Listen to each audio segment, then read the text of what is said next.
Hello there and welcome to Smart Hub. This is a place where you get to know of endless opportunities of earning either online or offline. And today I am your host Adams and I will be discussing about dropshipping as a possibility for you to earn this year 2024. And then I will love us to delve into this matter and get to understand how people earn through dropshipping. So for the ease of understanding this particular class or this particular lesson, I've divided it into 7 segments. And the first segment that I would love us to discuss is the segment of understanding dropshipping, because you can never get to do something that you don't have an understanding about. So I would love us to first ask ourselves the first and major question: what is dropshipping and why is it such a game changer in the world of e-commerce? So the first answer to that particular question is so direct that dropshipping is a retail fulfillment method whereby the store that is delivering the products to the client doesn't have any products with them. Basically, the supplier to the store is the one that fulfills the order directly to the customers. Whenever a customer places an order to the store then gives that particular order to the supplier, and the supplier directly supplies that particular product to the customer or to the end customer. And then you'll have to ask yourself, why is it such a game changer in this current generation? And there are 3 major answers to this particular question. And the first important answer to that particular question is that it has low startup cost, because what you need just the platform for you to get to showcase the products that you want to sell to the customer. However, you don't really need those products, because if you have a reliable supplier, then they are going to make that delivery on your behalf after you've given the order to them.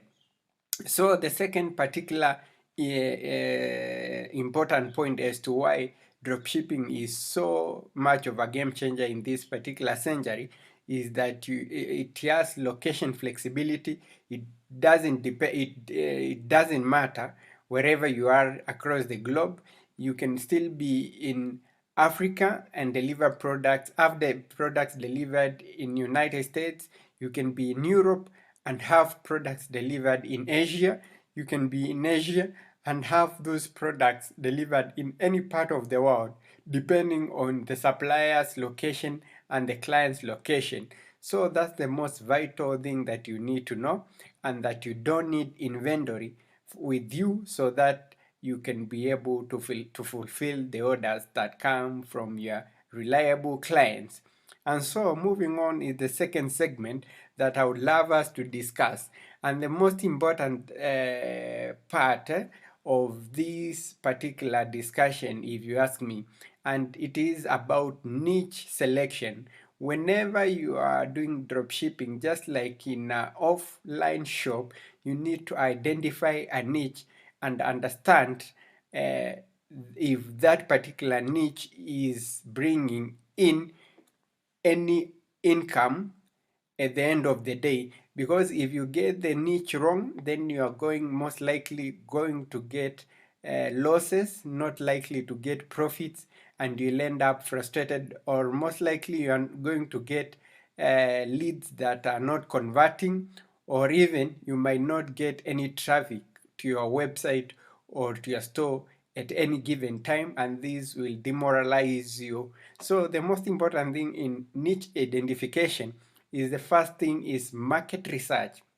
Whenever you are doing or you're planning to begin a shop, just like in offline, you need to conduct a thorough research, get to understand your passion. That's what most of the people will tell you whenever you want to get in business, regardless of whether it's online or offline. First identify, do you have a passion? Do you have an expertise that you'd love to explore? If you identify that, then now you can try to find a niche within the passion or expertise that you have. So then you need to conduct market research, understand which products are well selling, or if the products that you had in mind, are they really selling and are they really profitable, and what margin will they leave you with at the end of the day. You need to identify the best research market tools so that you'll be able to get the most accurate information. And the most second and important thing when doing niche selection is trade analysis. You need to get to understand trades, because some things might have been so much in demand in a particular year or a particular season, and then in another season they might not be so much in demand because things keep on shifting, things keep on changing, because this is the 21st century. You might be so adamant to send a particular product, yet that product at its time you might have heard from a friend that it was selling, but it might never sell in future, because that is nature for things to keep on changing. So the third and most important thing is that you need to find a balance between your passion and profitability, because if you're so much into passion, then you might end up not getting any profits. If you're so much into profits, you might end up losing or failing to get to understand the basic idea of this particular the reason as to why you are beginning this particular store. So that being said and done, I would love us to move to the third segment. And this third segment is about finding reliable suppliers. Now that you've identified the niche, you've identified the products that you need to be supplying or marketing to your end customers, the target market that you've already identified, then you need to find reliable suppliers, because as we've discussed, we found out that dropshipping is about marketing products that you don't have. Then if you have then to please your customers or clients, that means you need to find reliable suppliers, because these are the people that give an image of the kind of a person that you are. Because at the end of the day, if they fail to supply these products to the clients, you will be the person who will be liable for the failures that come with it. So whenever you are finding whenever you're trying to find a reliable supplier, there are three major platforms when it comes to this. When finding, sorry, there are two major platforms when it comes to finding reliable suppliers.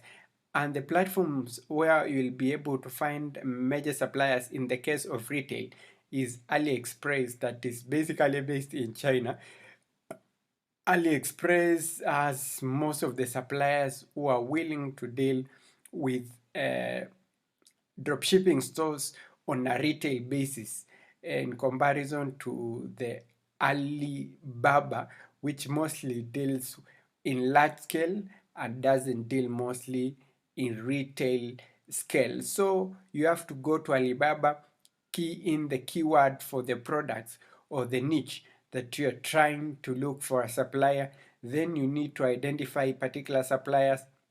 You need to identify the best based on their fulfillment time. You need to check at their fulfillment time, check at how long it takes for them to deliver a product from the time that they were given that particular order. Look at their cancellation rate. If it's low, if it's high, then that's a red flag. It most likely means that they're going to disappoint you, and they're going to make your customers to create lots of complaints, which might make your store at the end of the day to look bad or to have bad reputation, which will lead basically to lost sales or declined sales at the end of the day.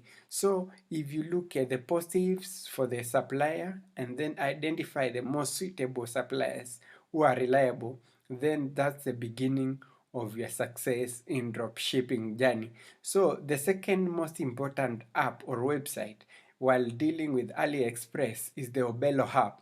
This Obelo app is an app that tries to fulfill the product that you've identified from AliExpress to the second platform, to the major platform where you have your store, where you get to market your products directly to the customer. Majorly, Obelo works with Shopify, a platform that's meant for stores, online stores for people who love to practice drop shipping. So I'll be talking about the drop shipping platforms just like Shopify as we move on. So the fourth and most important and equally important step in this particular discussion is setting up your online store. That's the fourth segment. And whenever you are setting your online store, you need to identify a domain that has an authority, and you need to create your store in a website that's user friendly, that is easy to optimize, and you need to create a brand. Whenever you are creating a brand, that means your store should be memorable. You should use colors that customers can relate with, so that whenever they can see that particular color, that particular combination of colors, that logo, they be able to identify that this particular store belongs to so and so, or this particular brand sells this particular kind of an item, and if it's quality or not.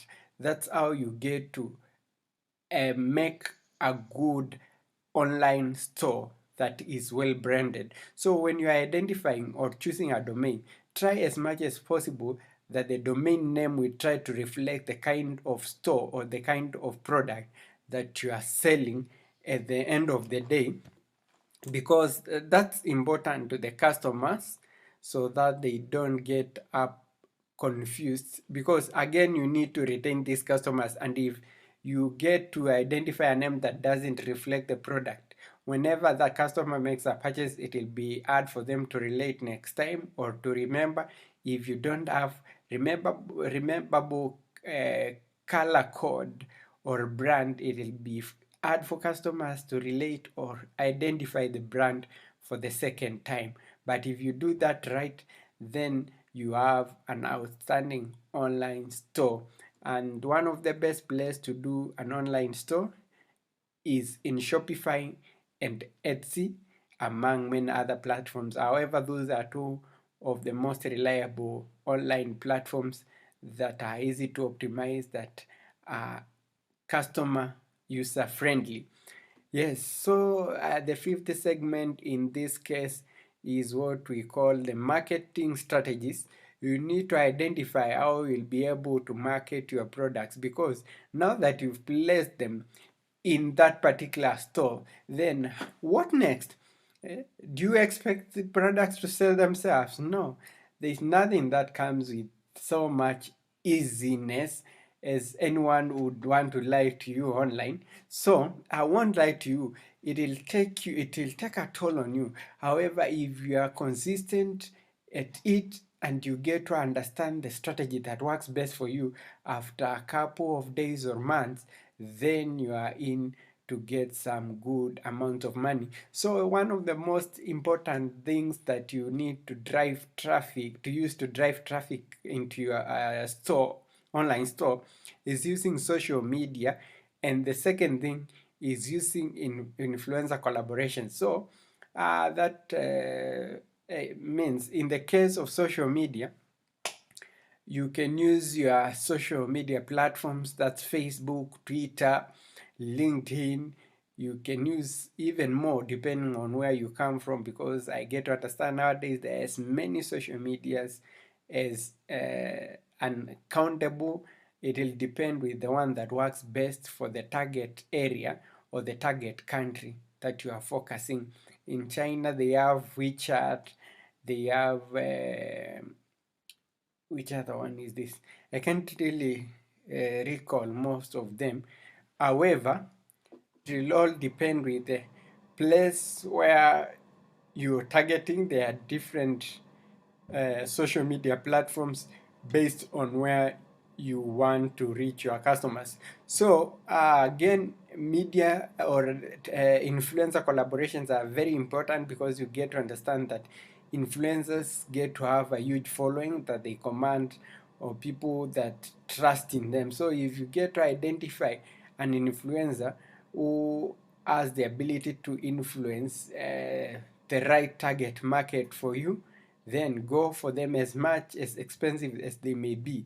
This might be your starter pack to drive traffic towards your store, and that traffic will be very, very, very important. Then you need to identify that you need to make sure that the online website or the online platform that accommodates your store is one that's reliable in terms of online presence. It should be 99 plus percent uptime, or should have a 99% plus uptime, because if a customer comes and finds that your website is not online, most of the times then they'll have to get their doubts, and then they won't be able to come back and buy from your store. So the other thing, which is segment number 6, is what we call customer service excellence. And then that shows that sales should not just stop at the customer sale. After you've done customer sales, you should be focused on creating a loyal customer base after the customers have purchased from your online store. And then how do you do this in particular? Customers are usually have queries, usually find sometimes they're not satisfied with the products that they had purchased, because maybe they believe that what they have against what they had seen online doesn't match, it's inferior. Sometimes they feel that it's more superior, so they'll get to ask questions. So what you need to do is that you need to answer most of the questions promptly, on time, and then if there are problems that they need solved, you need to solve these problems as soon as you can, without wasting or delaying, because whenever you delay or ignore them, this is a recipe to to creating a bad reputation for your online store. And then addressing these challenges promptly will give you a positive outlook from the customers. They'll get to know that you care about them and that you're not just there because of the profits. So the seventh segment in this case is scaling your business. Now that you've identified the niche, you've begun your store, and you've identified suppliers, you've marketed your particular online store. Now it's time for you to scale or expand the product list. As you know, diversification is very important.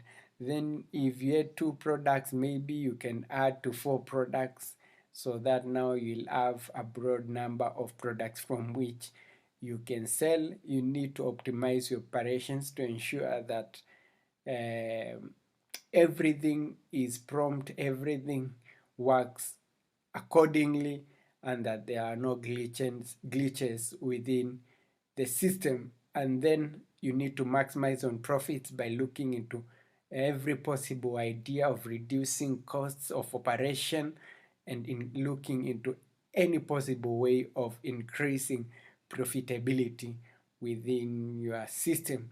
And then that said and done, you need to keep on learning, because learning is very, very important, especially in the aspect of online businesses, because competition is a constant thing, and the marketing changes keep on happening because of changes in technology.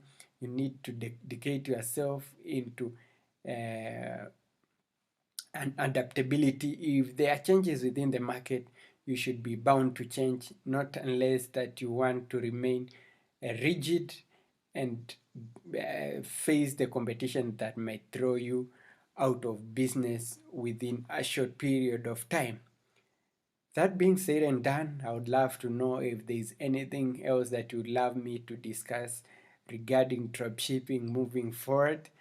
It has been a fun time trying to give this information about dropshipping.